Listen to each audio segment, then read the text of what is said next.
Andri. Gua Bayu, Salam salam J-Sport. Bang, Liga 1 sudah mulai nih bang. Tapi kayaknya kurang semarak bang ya, karena tuh ada beberapa pemain kita yang berpotensi tuh masih di benua Eropa bang, dan beberapa liga Asia kan. Ya, Liga 1 emang udah jalan, tapi jangan lupakan juga kita ada pemain-pemain Indonesia lainnya yang masih berusia muda di luar negeri, kayak gitu. Ya kalau kita bicara soal pemain muda di Indonesia di luar negeri itu banyak ya. Salah satunya kan kayak Witan Sulaiman, Egy Maulana Fikri, Bagus Kavi, Elkan Beget ya kan, sama Noah Mahesa gitu kan.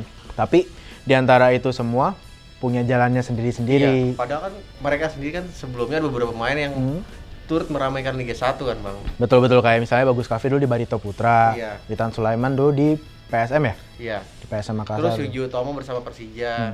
Itu di mana sekarang? Di Penang. Di Penang, Malaysia.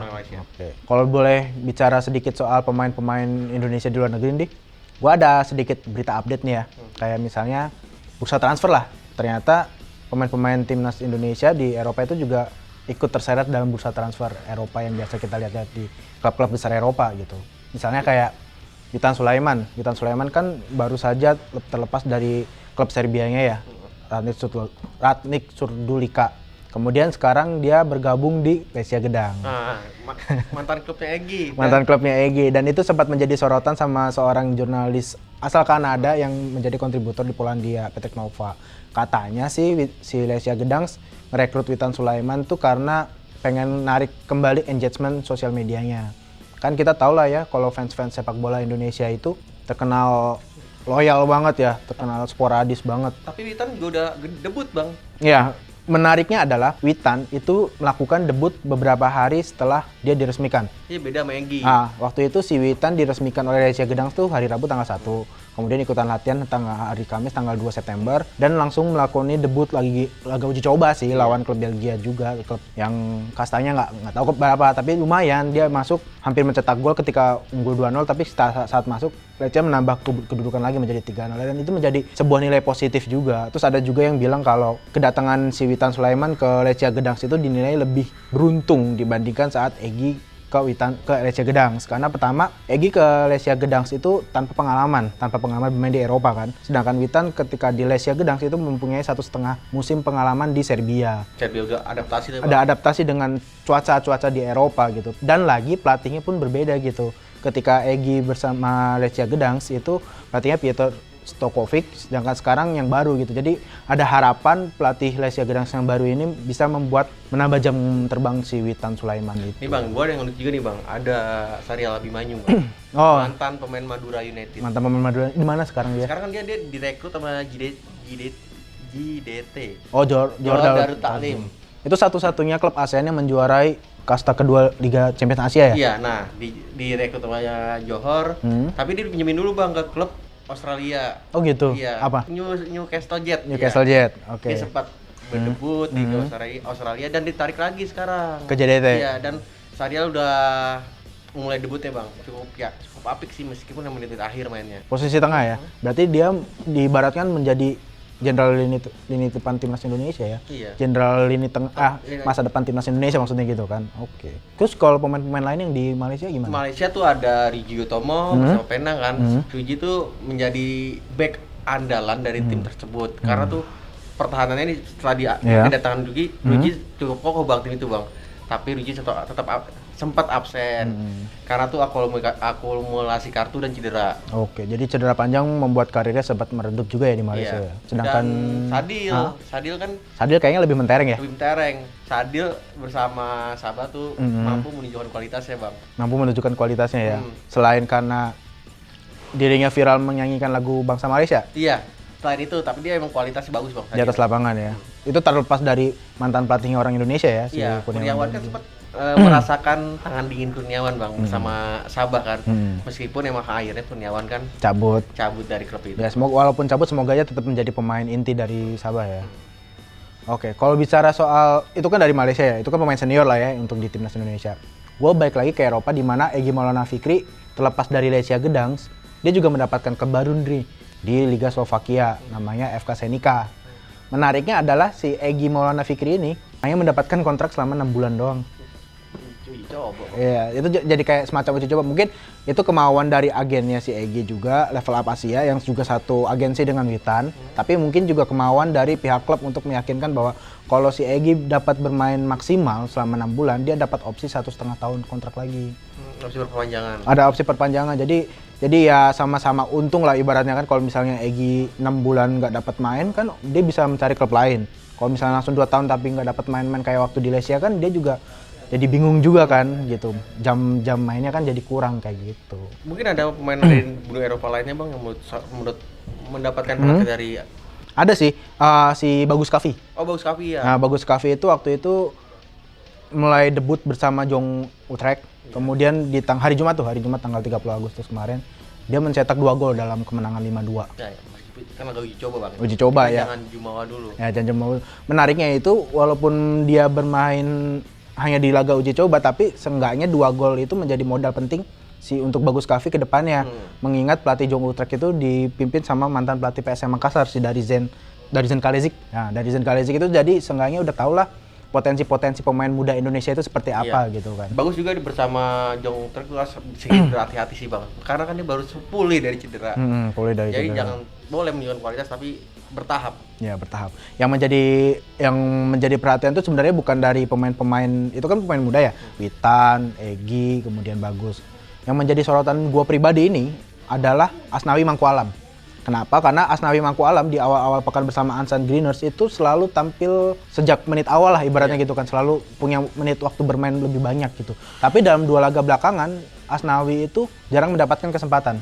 Begitu. Maksudnya Ansan Greeners memang sempat mengalami bukan kekalahan ya, tidak pernah menang dalam 5 laga terakhir. 5 laga terakhir beruntun. Menariknya dalam 2 laga terakhir belakangan ini itu tanpa si Asnawi Mangku Alam. Tapi ada di line up cadangan bang. Di line up cadangan pertandingan yang yang hari Minggu kemarin ada dan dia masuk di babak kedua. Cuma yang sehari sebelumnya lagi itu dia nggak ada sama sekali. Nah ini menjadi sorotan mengingat Asnawi Mangku Alam sendiri pernah ngomong ke media Indonesia kalau dia pengen keluar dari Ansan Greeners andaikan tidak bisa membawa klubnya itu melaju ke Kalik One. Karena kan Ansan Greeners ada di Liga 2 ya, Liga 2 Korea Selatan. Kalau misalnya dia gagal membawa Ansan ke Liga 1 Korea Selatan, dia mau cabut katanya sih gitu. Nah, katanya. Cuma kalau menurut gua pribadi sih janganlah, karena Korea Selatan tuh lebih kompetitif sih menurut gua. Menurut gua lebih kompetitif dibandingkan teman-teman kita yang kayak Egy atau Witan yang di Eropa. Ya mungkin Eropa sepak bolanya lebih bagus dibanding Korea, tapi kan bicara kompetitif, bicara soal jam terbang itu Asnawi lebih enak banget, lebih enak banget. Emang bagi pemain berlaga di Liga Eropa tuh bukan perkara mudah bang. Karena kan kita harus bersaing dengan pemain-pemain yang punya postur lebih tinggi. Lebih tinggi dan lebih fisiknya lebih kuat ibaratnya kayak gitu kan. Kalau di Korea Selatan kan modelannya rata-rata mayoritas seperti kita, hanya bedanya stamina-nya aja kan ya. Di situ Asnawi dapat berkembang lebih besar lagi. Kita emang banyak berharap kepada mereka bang.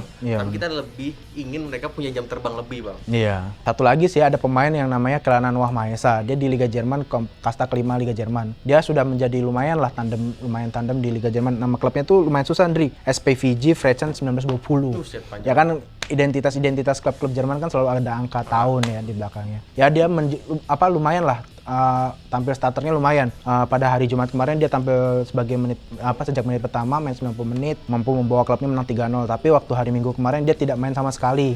Klubnya langsung kalah 1-2. Kan itu menjadi bukti bahwa si Noah ini emang benar-benar ibaratnya kalau dilebayin tuh jenderalnya lini tengah dari klub itu gitu. Nah bang, terlepas dari itu juga ada sorotan nih bang. Bagi pemain senior yang terdahulu lebih dahulu main di Eropa bang. Sorotannya gimana? Ada Bang Pamungkas. Oke. BP tuh pernah main di RH North, itu tim asal Belanda. Dia selama 4 bulan. 4 bulan doang? 4 bulan tuh BP bukan karena dia nggak terpilih lagi bang, karena tuh BP tuh adaptasi cuaca bang, dia nggak cocok sama cuaca di sana, cuaca Belanda.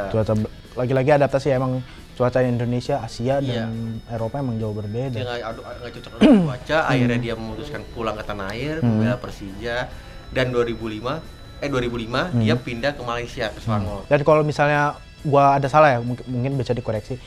Kalau gua melihat para legenda timnas Indonesia itu rata-rata mereka bersinarnya tuh di ASEAN ya. Iya benar. Di Malaysia atau enggak di Thailand. Tapi kebanyakan Malaysia ya. Kayak ya kita balik lagi kan, lagi-lagi BP dan Kurniawan. Karena tuh kultur sepak bolanya kan jauh berbeda bang. Iya. ASEAN dari cuacanya, dari mungkin di luar lapangannya pun mirip-mirip pemain. Nah, BP tuh bersama Selangor tuh meraih treble winner, Bang. Treble winner ya? Iya, dan dia mencetak 69 gol di sana. Mantap. Dia mencetak 69 gol, dia menjadi pemain terbaik, menjadi top skor. Mungkin itu jadi puncak karya BP di Malaysia. Sampai-sampai tuh Selangor menyematkan legenda bagi BP. Bambang Pamungkas Iya. ya. Jadi bisa dikatakan BP itu sebagai salah satu pemain timnas Indonesia yang pernah menggunakan jersey timnas Indonesia yang paling sukses di Malaysia. Iya, saat itu BP tuh dengan duet emas ya Bang, Eli Boy. Oh iya, Eli Boy, mantap. Selanjutnya tuh ada Kurniawan Yulianto, dia sempat berkiprah di Sampdoria kan. Di Sampdoria dia Sampdoria itu program Primavera ya? Primavera. Berarti itu kayak Garuda Select-nya saat ini ya. Tapi itu bukan dari kemauannya ya? Iya. Maksudnya itu hanya program dari pemerintah kan jadinya jatuhnya. Dan itu Kurniawan tuh sempat membela Sampdoria, dia ikut pramusimnya tapi kan Kurniawan tidak mendapatkan tempat untuk bermain, dia hanya berlatih di sana. Akhirnya Kurniawan balik ke tanah air. Terus memutuskan tuh ada klub asal Swiss Bang yang melirik Kurniawan, namanya FC Luzern. Akhirnya gimana? Akhirnya Kurniawan membela klub itu selama 1,5 musim, dia berkiprah selama 12 laga dan mencetak 3 gol. Oke, mantap juga ya. Dan musim berikutnya posisi Kurniawan digantiin pemain lain Bang, pemain asing lain. Pemain asing lain. Jadinya lagi-lagi dia balik ke tanah air. Jadi kalau misalnya kita bandingkan dengan yang terjadi sama para bibit-bibit muda timnas Indonesia saat ini, bisa dikatakan lebih beruntung ya untuk pemain-pemain bibit muda timnas Indonesia saat ini ya, karena kalau kita hitung pakai jari aja ada banyak sebenarnya kan, kayak Elkan Baggett juga kan sebenarnya pemain naturalisasi dan dia menjadi pemain inti dari Ipswich Town kan. Di bursa transfer juga dia sempat menjadi lirikan dari klub-klub Liga Premier Inggris semacam West Ham dan Leeds United. Terus habis itu juga ada Bagus Kavi, Witan Sulaiman dan Egy Maulana Fikri. Itu berarti mereka jauh lebih beruntung ya dibandingkan dengan pemain-pemain timnas Indonesia yang terdahulu, karena mereka bisa merasakan seenggaknya lebih lah dari satu musim di Eropa. Karena gitu ya. Kualitas sepak bola dunia kan lebih maju Bang. Jadi zamannya mengikuti perkembangan ya, ada sarana dan prasarana yang menunjang mereka untuk dapat bertahan di Eropa, ibaratnya kayak gitu. Bang, ada satu lagi Bang, pemain kita yang menjadi sorotan yaitu Rocky Putirai Bang. Rocky Putirai. Oh iya, yang rambutnya warna-warni. Dia kan begitu fenomenal di tanah air Bang ya. Dan di Hong Kong juga Bang, dia tuh sempat membela tim di Hong Kong benar-benar. Shot City AA, dia tuh sempat mencetak 2 gol ke gawang AC Milan. Anjay. Itu udah persahabatan ya? Udah persahabatan, seenggaknya kan berkesan lah. Nah, lumayan juga ya berarti 2 gol ke gawang AC Milan. Iya, dia tuh di sana membela ada klub Heavy Felix, Kitsi SSC hingga itu ada yang tadi Shot City. Dia ada 3 tim di sana. Dia tuh berkiprah spesialis di Hong Kong ya? Spesialis di Hong Kong. Oke, jadi kita balik lagi. Mungkin kalau dari lu sendiri, Ndri, harapan lu untuk pemain-pemain timnas Indonesia yang berkarir di luar negeri, terutama di tanah Eropa, bila dibandingkan dengan yang terjadi dengan para legenda timnas Indonesia sebelumnya? Gue berharap mereka bukan gabung tim mewah, tim besar, tapi tuh di dunia Eropa Bang, yang game bukan itu gue harapan. Mereka gabung tim Eropa tuh mendapatkan jam terbang lebih, meskipun kastanya mungkin bukan kasta tertinggi. Yang penting jam terbang ya Bang, karena kita agar mencuri ilmu Bang di sana. Iya, benar. Bukan gengsinya yang dicari. Iya. Kok gengsinya cari benar pulang ke tanah air. Main ke tim papan atas Liga 1. Zona nyaman banget itu ya. Zona nyaman banget, karena tuh buat apa kesana jauh-jauh cuma jadi cadangan. Bukan maksudnya merendahkan ya. Kalau gua pribadi di Liga 1 emang benar banyak klub besar. Banyak pemain asing juga di beberapa klub. Hanya saja kompetisinya tuh tidak seketat Eropa. Ibaratnya kayak gitu ya. Para pemain-pemainnya, fisik-fisiknya, taktik-taktiknya itu tentu berbeda dengan yang di Liga 1. Iya. Gitu aja sih menurut gue ya, jam terbang lagi. Jam terbang ya, mereka tuh ketika main di Eropa harus punya target tinggi. Harus jam terbangnya harus lebih banyak. Lebih banyak ya. Itu aja. Semoga kedepannya ya mereka tetap bisa terus bertahan ya. Ya kita banyak berharap kepada mereka Bang, karena tuh generasi penerus kan Bang. Generasi penerus. Mau main di klub apa aja asalkan Eropa dan tetap mendapatkan jam terbang tinggi itu udah sebuah kemewahan sih untuk pemain-pemain timnas Indonesia. Kalau gitu gue Bayu. Gua Andri. Salam G-Sport.